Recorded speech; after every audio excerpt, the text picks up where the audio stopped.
masyarakat soal pangan ini meningkat. Namun, apakah masyarakat sudah memahami kemasan seperti apa yang aman untuk dikonsumsi? Jika dilihat hingga saat ini masih banyak yang menyalahgunakan penggunaan kemasan pada produk pangan, seperti penggunaan kertas tinta untuk gorengan dan juga mengkonsumsi air yang sudah lama terkena panas. Tentunya hal tersebut dapat menyebabkan migrasi pada produk pangan dan juga menimbulkan banyak risiko kesehatan bagi tubuh manusia. Migrasi merupakan perpindahan zat pada kemasan ke dalam produk pangan, sedangkan zat yang berpindah dari kemasan ke dalam pangan itu disebut migran. Migran ini akan menyebabkan risiko kesehatan bagi manusia jika melebihi batas toleransi yang ditetapkan oleh BPOM, FDA, dan lain-lain. Yuk kita simak penjelasan 3 migran berikut ini. Yang pertama ada benzofenon. Kalian pernah melihat kemasan seperti ini? Pasti kalian bakal melihat kayak gini tuh di kemasan gorengan ataupun makanan di pinggir jalan. Jadi, pada kemasan tersebut terdapat migran yaitu benzofenon. Di mana benzofenon ini adalah salah satu senyawa yang terdapat pada fotoinisiator untuk tinta dan vernis. Lalu, apa sih bahayanya buat tubuh kita? Kandungan benzofenon dapat menyebabkan gangguan endokrin, kanker hati, dan tumor ginjal. Lalu, bagaimana sih migrasi tersebut dapat terjadi? Jadi, tinta dan vernis yang sudah mengering pada lapisan luar kemasan ini ternyata belum sepenuhnya menghilang loh, karena masih ada molekul benzofenon yang menyerap ke dalam pori-pori kemasan dan terjadi migrasi kepada pangan. Lalu, produk yang mengandung minyak dan lemak yang sangat tinggi ternyata berpotensi besar terjadinya migrasi. Lalu, bagaimana sih solusinya? Menghindari kemasan yang dicetak di dalam dan berinteraksi dengan pangan. Lalu, Menggunakan kemasan food grade. Kedua adalah antimon. Antimon merupakan zat yang digunakan dalam proses pembuatan PET dan sekaligus merupakan katalis pada proses pembuatan tersebut.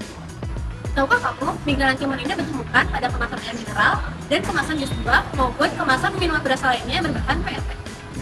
Pada penelitian yang dilakukan oleh Camille Joel dan rekannya, ditemukan kadar antimon pada air mineral kemasan sebanyak 0,0045 mg per liter yang seharusnya hanya boleh 0,006 mg per liter menurut standar FDA. Lalu, apa yang menyebabkan faktor migrasi ini dapat terjadi? Yang pertama adalah waktu penyimpanan dan suhu. Pada sampel kemasan jus buah dengan suhu 50 Celcius selama 14 hari ditemukan zat antimon yang bermigrasi. Sementara zat antimon ini juga dapat migrasi pada air kemasan mineral yang terkena paparan sinar matahari selama 12 hari. Yang kedua adalah faktor fisikokimia yang terdiri dari waktu penyimpanan, suhu, warna PT, dan juga karakteristik matriks. Lalu, apa sih dampak yang mungkin terjadi jika antimon terpapar pada manusia? Dilansir dari website FDA bahwa potensi kesehatan yang mungkin timbul itu bisa meningkatkan kolesterol darah serta penurunan gula darah. Dan antimon juga merupakan karsinogenik golongan 2B. Berikut ini adalah solusi yang bisa diterapkan dalam migran antimon. Yang pertama adalah hindari penggunaan kemasan dalam suhu yang tinggi dalam jangka waktu yang lama. Yang kedua, Jika air mineral sudah terlihat keruh, jangan diminum. Ataupun jika kemasan sudah penyok, jangan digunakan. jangan menggunakan kemasan PET secara berulang. Kalau misalkan mau berulang, pakai yang ini ya. Dan yang terakhir, gunakan gambar seperti berikut yang ada logo BPA, Free BPA, dan juga logo Food Safe, dan yang pasti bisa digunakan kemasan seperti ini. Yang ketiga adalah formaldehid. Formaldehid disebut juga dengan formalin. Formaldehid merupakan zat yang beracun bagi manusia. Gas yang mudah terbakar, tidak memiliki warna, memiliki bau yang tajam, dan sangat reaktif bagi banyak zat. Formaldehid bisa kita temukan pada alat makan melamin, air galon dalam kemasan, dan botol air mineral.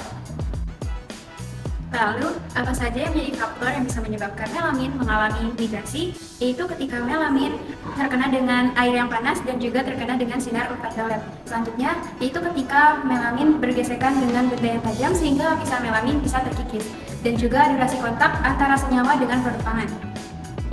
Paparan formaldehid dapat mengakibatkan iritasi saluran pernapasan, mual, muntah, dan rasa perih yang hebat, koma, kejang, dan bersifat karsinogenik golongan pertama. Lalu, solusi apa yang bisa kita lakukan untuk mencegah terjadinya migrasi pada melamin? Yang pertama, jangan gunakan peralatan melamin yang terkena dengan suhu panas. Yang kedua, saat mencuci peralatan makan melamin, jangan gunakan serabut sterilis. Yang ketiga, jangan gunakan alat makan yang tajam untuk mencegah terjadinya pengikisan pada lapisan melamin. Yang keempat, hindari penggunaan melamin yang sudah berwarna kehitaman. Lalu yang kelima, jangan gunakan melamin untuk dalam jangka waktu yang lama. Jadi, migran apa yang sering kamu temukan dalam kehidupan sehari-hari? Apakah benzofenon, atau Antimon, atau formaldehid. See you kapan-kapan. Dadah!